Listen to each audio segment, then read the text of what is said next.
Bonsoir à tous et bienvenue pour cette nouvelle édition du JT d'ICI TV. Au programme ce soir, plus de 100 millions d'euros réclamés à Raphaël Savariello et son associé, les anciens de l'entreprise Pierra. On y revient en tout début de journal. Les ovnis, c'est fini, et oui, les lueurs observées au-dessus de Talard et de Curban étaient des étoiles. On y revient au cours de ce journal. Et puis, zoom en fin d'édition sur les oiseaux d'eau. Ils ont été comptés autour du lac de Serponçon. Ça s'est passé il y a quelques jours. Les images en fin de journal. Mais pour l'heure, on passe à votre météo de ce mercredi dans les Alpes du Sud. Et le soleil qui fait son grand retour. Allez, avant de développer votre journal, l'information aujourd'hui, c'est évidemment le Monte-Carlo. Le rallye fait son retour dans les Hautes-Alpes. On prend tout de suite la direction du parc d'assistance à Font-Rennes où se situe Adrien Citeau. Tout le monde est là, tout le monde est enfin arrivé. Volkswagen, Ford, Citroën, toutes les voitures sont dans les stands devant les spectateurs qui sont venus nombreux. Tout le pays Gap-Pensée est bien sûr au rendez-vous et bien sûr il y a les voitures, toutes les voitures sont arrivées, les grosses comme les petites, les WRC comme les pilotes au alpin également qui sont venus déposer leur voiture pour faire les réglages, peaufiner un petit peu ce qui peut être peaufiné, mais bien sûr tout est déjà prêt en vue du shakedown de ce mercredi à Châteauvieux, où certains équipages alpins hésitent encore à participer, il faut le dire, puisqu'ils n'ont pas obligation de se présenter. En tout cas, les WRC vont faire 4 passages ce mercredi à Châteauvieux pour le shakedown, donc pour le plus grand plaisir des spectateurs. Quant aux alpins, ils ont 2 passages à réaliser, pas forcément obligatoires, on l'a dit, mais il y aura du spectacle à Châteauvieux. En tout cas, c'est le meilleur moment pour voir tous les équipages engagés sur le rallye Monte-Carlo. Merci Adrien et n'oubliez pas une grande page consacrée au Monte-Carlo à la fin de cette édition. Raphaël Savariello et son associé assignés par le tribunal de commerce de Gap pour rembourser les dettes de l'entreprise Pierra qu'ils ont vendues en 2007 au fonds de pension LBO. La somme s'élève à plus de 100 millions d'euros. Reportage Jean-Marc Passeron. 109 millions d'euros, un chiffre astronomique en particulier dans nos régions. C'est pourtant ce que demande le liquidateur judiciaire de l'entreprise Pierra aux 2 associés de l'époque, dont Raphaël Savariello. Un chiffre astronomique, étonnant encore une fois pour notre territoire, lié à l'aventure de ce grand groupe qui a été l'un des fleurons de l'économie du département des Hautes-Alpes et des Alpes du Sud. Les repreneurs ont connu pas mal de difficultés dans leur gestion, mais également des difficultés liées bien sûr à la crise de l'immobilier de 2008, la crise des subprimes. Aujourd'hui, étonnamment, c'est vers les créateurs de l'entreprise que le liquidateur se retourne. Explication avec Raphaël Savariello. Raphaël Savariello, alors vous voilà face à des sommes un peu astronomiques demandées par donc, le liquidateur judiciaire. Bon, lorsqu'on vous en a parlé, vous avez tout de suite accueilli ça avec un... bon, c'est toujours des soucis, mais avec un certain sourire, je crois. Un certain sourire, oui, mais quand même jamais de gaieté de cœur, parce que ce sont des choses qui sont épouvantables quand on vous demande des choses qui sortent d'on ne sait où. D'on ne sait où, parce que ces sommes qu'on essaie de me demander pour dire qu'il faut combler le passif de Pierra et qu'on me demande à moi de combler le passif de Pierra, on me demande 109 millions d'euros. Déjà, ça ne correspond en rien à l'état du passif fait par le liquidateur maître de carrière. Et puis dans son état du passif, qui, je dis bien, ne me concerne pas. Et on vient me chercher, moi, 3 ans après la mise en liquidation du groupe, alors que j'ai vendu en 2007, le 25 juillet 2007, le groupe était sain, il a été mis en liquidation en 2010, au mois de mai 2010. Avant le délai de forclusion de 3 ans, le liquidateur vient me chercher 6 jours avant le délai de forclusion pour me demander à moi de combler le passif. Il s'est trompé de cible. Il aurait dû aller vers LBO, qui était l'acquéreur du groupe. Je ne suis en rien responsable de ce qui s'est passé dans Pierra. C'est un petit peu comme si quelqu'un vendait sa voiture, qu'il avait fait un prêt, et que 3 ans après... On a remboursé ce prêt. C'est exactement ça. J'ai vendu... Nous avons vendu, j'étais pas seul, nous étions 2 associés. Donc nous avons vendu le groupe le 25 juillet 2007. L'acquéreur, qui est pas un premier venu, c'est un groupe important en France qui a fait le LBO de Nexity, de Cogidim, donc c'est pas des enfants de cœur, c'est pas des premiers venus, qui gèrent des fonds très importants, ont emprunté pour racheter. Et on me demande à moi de rembourser les sommes qu'ils ont empruntées pour nous racheter. C'est du grand n'importe quoi. Moi, quand j'ai vendu, ce n'est pas nous qui avons fait un emprunt. pour vendre. C'est celui qui achète qui fait un emprunt. Ben, cet emprunt, il est dans les sommes qu'on me demande de rembourser, avec les intérêts, les ceci, les cela. Ça ne me concerne pas. Et donc, je redis bien, moi, j'ai vendu un groupe qui avait une trentaine de millions d'euros de fonds propres quand il a été vendu en juillet 2007. Il a été mené au tapis pour X raisons. Et on me demande à moi de venir combler le passif. Je ne suis plus rien là-dedans. Donc, on s'est trompé de cible. Merci Raphaël Savaraiolo d'avoir joué la clarté, d'avoir expliqué tout cela aux Alpins. On aura l'occasion de revenir avec vous plus tranquillement, plus longuement sur cette aventure Pira, parce qu'il y a eu ces moments un peu compliqués liés à la crise et à tout ce que vous avez expliqué, mais il y a eu aussi de très beaux moments. Ça a été une très belle aventure. Si vous voulez bien, on prendra un petit moment d'ici quelques temps. Oui, non, tout à fait. Je suis tout à fait disposé à parler de l'aventure Pira, parce que ça a été une affaire fantastique, qui a été une affaire que j'ai créée en 1990 et qui en 15-20 ans a été amenée à des niveaux nationaux, entre guillemets. Et c'est pour ça justement qu'on a pu intéresser des groupes. Et ce n'était pas le seul acquéreur, c'était pas le seul candidat acquéreur. Nous avons choisi, quand on a vendu, de vendre à LBO parce que c'était celui qui faisait la meilleure proposition, non pas financière en montant, mais la meilleure proposition d'avenir pour le groupe et de projet pour le groupe. Parmi d'autres nationaux qui étaient prêts à acheter aussi. Nous avons choisi, et ça s'est mal passé. Et encore une fois, je me demande pourquoi on vient de me chercher. Moi, j'allais prendre ma retraite. Donc, en vue de tout ça, j'ai voulu pérenniser le groupe. Ça s'est mal passé. C'est malheureux. C'est épouvantable. Ça m'a remué les tripes. Mais ça s'est mal passé. C'est pas de mon fait. Alors, je ne vois pas pourquoi 6 ans, 2007, 2013, 6 ans après avoir vendu, on vient me chercher moi. Pour demander de mettre ce qu'il faut au pot pour combler le passif. Un passif qui est complètement aberrant, qui est faux. Il suffit de regarder le passif réel, de regarder ce qu'il y a dans le passif, c'est complètement aberrant ce qui est dedans. Et on vient me demander à moi de combler le passif. C'est complètement aberrant. Merci Raphaël Savaraiolo, merci beaucoup. Voilà, un dossier que l'on pourrait considérer presque comme insolite si les montants n'étaient pas astronomiques et si cela n'allait pas conduire à des années de procédure entre Raphaël Savaraiolo, son associé, le groupe LBO et l'administrateur liquidateur judiciaire. Allez, avant de poursuivre ce journal, un fait divers qui vient de tomber. Écoutez bien, un jeune homme de 26 ans, un automobiliste, a fait une chute de plus de 10 mètres dans les gorges du Guil. Les faits se sont produits ce matin. Le camion de livraison est sorti de la route et a terminé sa course dans la rivière du Guil. Le conducteur de 26 ans est sorti presque miraculeusement indemne de l'accident. Politique maintenant, et ça bouge pas mal pour les municipales dans le Champsaur. À Saint-Bonnet, Jean-Pierre Festa ne va pas se représenter à sa propre succession. C'est Laurent Demarque qui sera tête de liste. Reportage Samir Mathieu. Cela se disait, nous vous l'annonçons, c'est Laurent Demarque qui a été choisi pour succéder à Jean-Pierre Festa à la mairie de Saint-Bonnet. On le sait, le maire sortant, Jean-Pierre Festa, a décidé de ne pas se représenter après 3 mandats. C'est donc un chef d'entreprise qu'il a choisi pour lui succéder. Laurent Demarque, qui a choisi de travailler en équipe. Reste à savoir s'il y aura une concurrence dans la capitale du Champsaur où pour la première fois, le scrutin se fera sans panachage et avec des listes à parité entre les hommes et les femmes. Jérôme Emmanuel et Bernard Mascarelli, les représentants du PCF dans le département, étaient nos invités ce midi sur l'antenne de DC Radio. Ils ont justifié leur choix de rejoindre Bernard Josso à Gap avant le début des élections municipales. Ils appellent Jean-Claude Hérault et Europe Écologie Les Verts à faire de même. Écoutez-les. Dans la configuration de Gap, je dis bien spécifique à Gap, nous pensons que pour avoir quelques chances de gagner face à Roger Didier, face à une droite rassemblée, il faut que la gauche surmonte ses divisions, voir ses appréciations divergentes sur la politique gouvernementale pour faire face à la droite qui est rassemblée pour avoir quelques chances de gagner.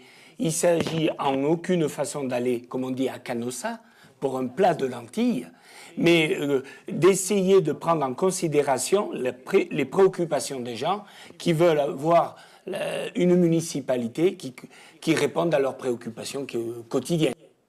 On poursuit ce journal avec une information qui va décevoir beaucoup de personnes. Les ovnis étaient en réalité des étoiles. C'est le drôle de phénomène observé au-dessus de Tallard et de Curban il y a quelques semaines étaient des étoiles. C'est ce que nous explique le GEPAN à Toulouse. Écoutez le responsable. On avait des étoiles côté ouest et planètes en Jupiter côté est. Donc tous les comportements et les descriptions sont conformes à ça. Alors ce qui a surpris les témoins, c'est deux choses, donc ça c'est intéressant pour les auditeurs. Savoir que quand on voit un point lumineux au ras de l'horizon, beaucoup de témoins ne pensent pas d'emblée à une étoile. On pense d'abord à quelque chose qui survole le paysage. Et l'immobilité de cette lumière paraît étrange, justement, puisqu'on s'attend à quelque chose qui avance. Ça, c'est le premier aspect. C'est une confusion qui est relativement fréquente. L'autre aspect, c'est la multiplicité des couleurs. Donc, effectivement, les témoins décrivent des objets qui changeaient de couleur, qui passaient du rouge au vert, au bleu, etc.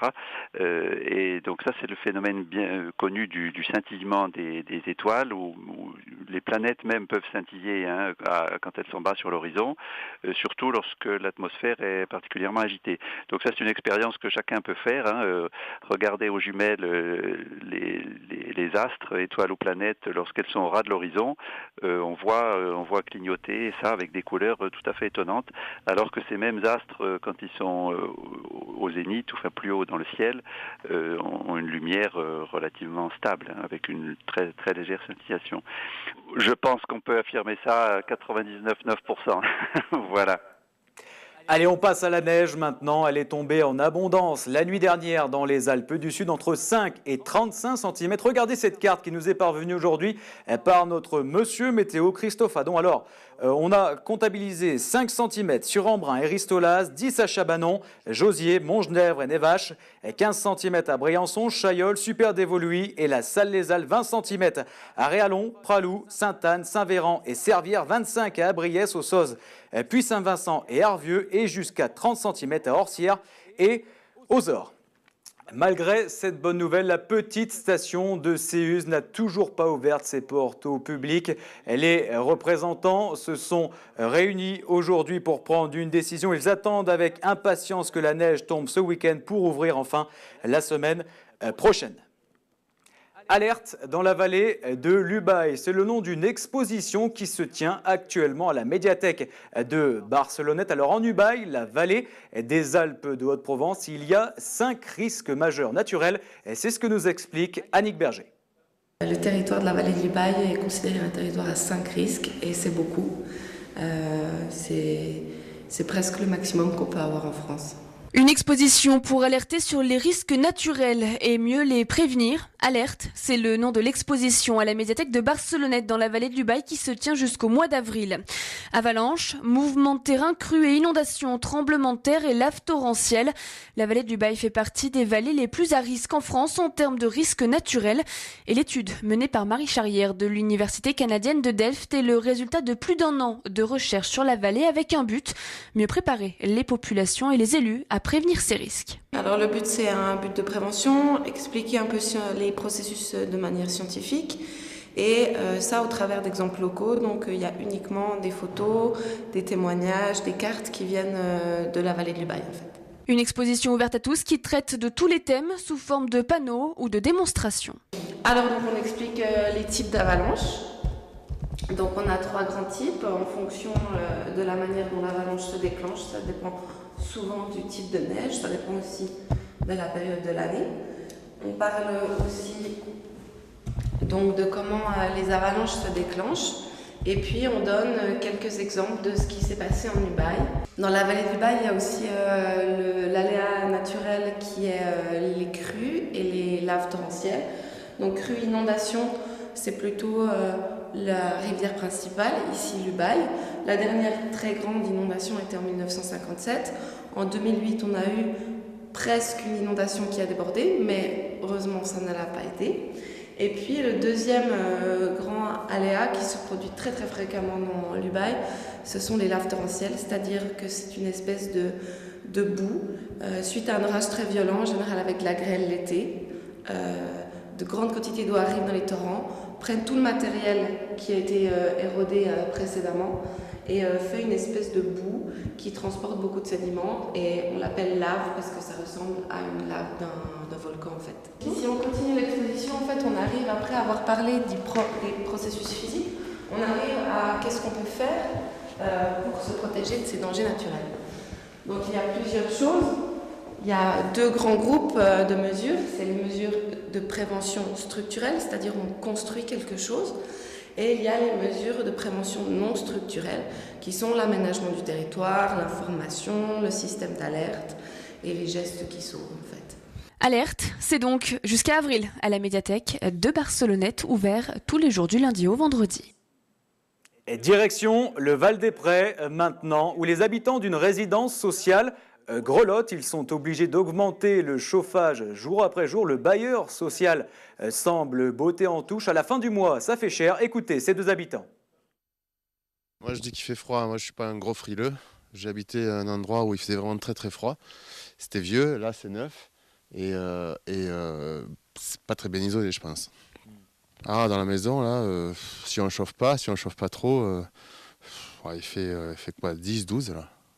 C'est depuis le début, donc déjà le temps qui est la mise en place des appartements, on a dû avoir quelques réglages. Ils ont dû intervenir pour nous régler certaines choses qui étaient mal branchées. Par exemple le cumulus qui était branché avec les radiateurs, donc ça sautait, donc pas d'eau chaude. Et puis depuis le début, c'est une consommation de 200-250 euros par mois.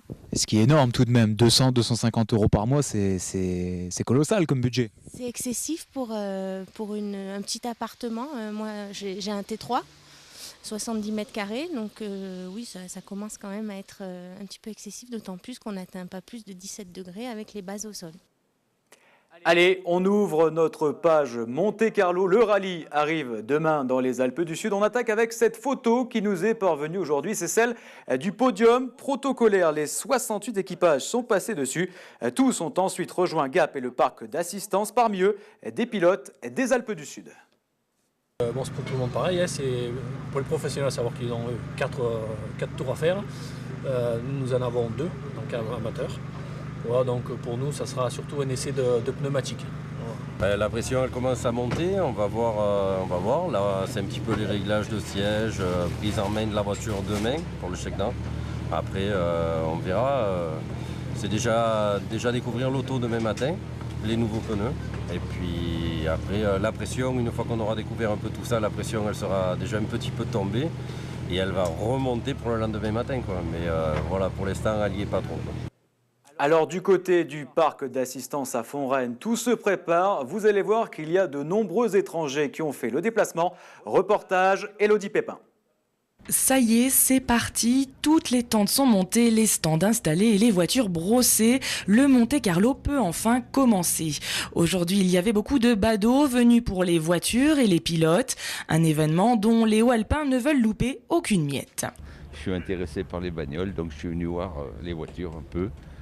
Et en particulier notre pilote régional, Sébastien Augier. Je suis impressionné par les structures, je dirais les mécanos, c'est vraiment très impressionnant. Espérons qu'il fasse beau temps ou qu'il y ait un peu de neige dans la nuit pour que les spéciales soient peut-être plus intéressantes. On est venu voir un peu l'organisation, les voitures, et puis l'ambiance, et puis tout. Voilà, c'est tout. C'est sympa, ça amène quand même une manne économique importante. Mais le Monte-Carlo, c'est aussi beaucoup d'étrangers et beaucoup de presse étrangère. Pour l'occasion, un gymnase a été aménagé et entièrement dédié aux journalistes venus des 4 coins du monde. Je travaille pour une télévision nationale en Pologne. Alors, bonjour. Bonjour, je viens de Bumin, en Angleterre. Je suis journaliste photographe et je travaille pour une agence en Italie qui est la mienne. Je viens du pays de Galles et je travaille à la télévision. Je viens de Pologne et je travaille pour une télé polonaise. Je viens d'Espagne et je travaille dans un journal espagnol qui est comme l'équivalent du journal L'Équipe en France. Voilà, tous les journalistes sont prêts à relayer jour et nuit les informations du Monte-Carlo et suivre les courses pour bien sûr le plus grand bonheur des hauts-alpins et des étrangers.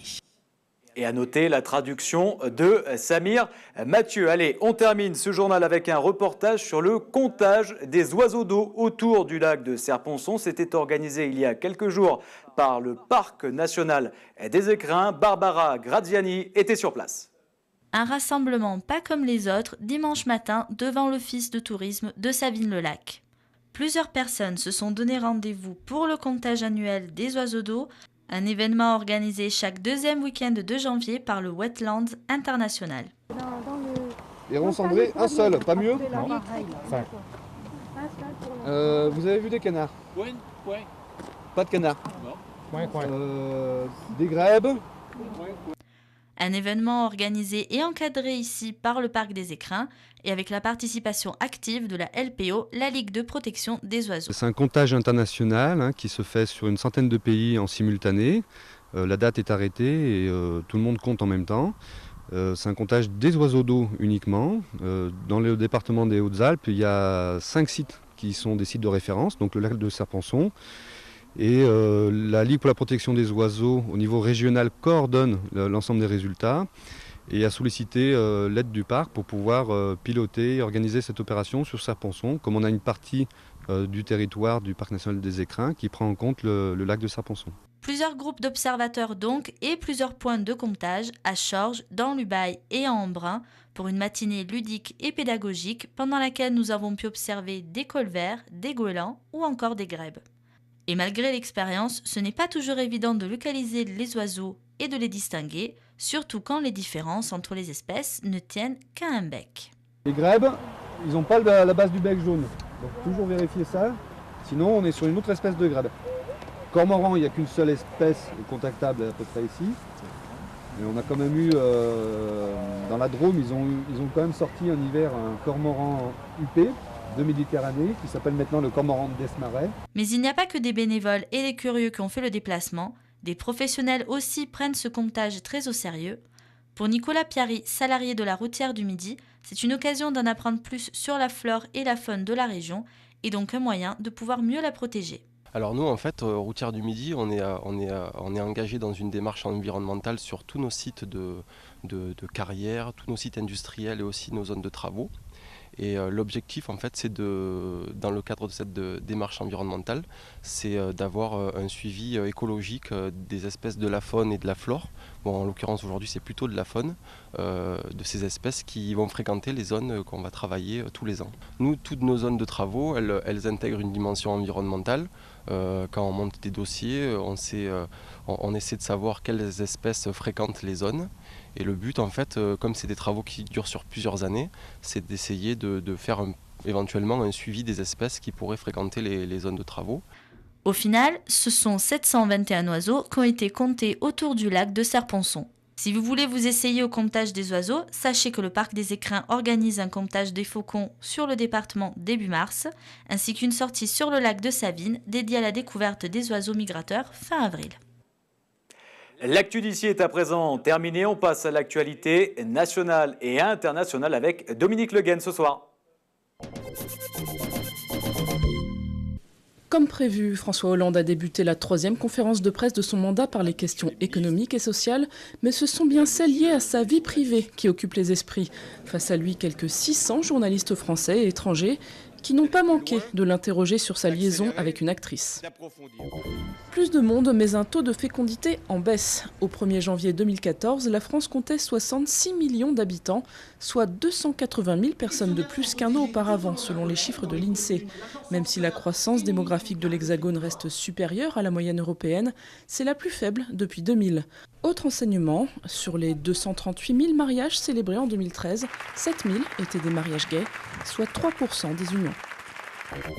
2013, année record pour le nombre d'évacuations de campements roms en France. Près de 20 000 personnes ont été expulsées, soit 2 fois plus qu'en 2012 selon un rapport. Moins de 17 000 Roms, principalement originaires de Roumanie ou de Bulgarie, vivraient dans des campements illicites. Les auteurs du rapport dénoncent une politique de rejet qui a empiré sous la gauche. La Tunisie en fête pour le 3e anniversaire de la chute du régime de Ben Ali, un événement qui avait été le détonateur du printemps arabe. Manifestations, cérémonies au siège du gouvernement, des célébrations assombries par la nouvelle constitution qui tarde à être adoptée. La classe politique avait pourtant promis de le faire pour cette date symbolique. Son nom circulait déjà depuis plusieurs semaines, mais cette fois c'est officiel. Pierre Lescure sera le futur président du Festival de Cannes. Un tweet d'Aurélie Filippetti, la ministre de la Culture, l'a confirmé. Journaliste, cinéphile, l'ancien PDG de Canal+, succède à Gilles Jacob. Ce dernier, en place depuis 2001, officiera une dernière fois cette année sur la Croisette. L'actu d'ici d'ailleurs est à présent terminée. Je vous donne rendez-vous dans quelques minutes pour un rappel de l'information. Excellente soirée sur d'ici TV. 24 heures sur 24, 7 jours sur 7, toute l'actualité des Alpes du Sud et dans le monde. d'ici.fr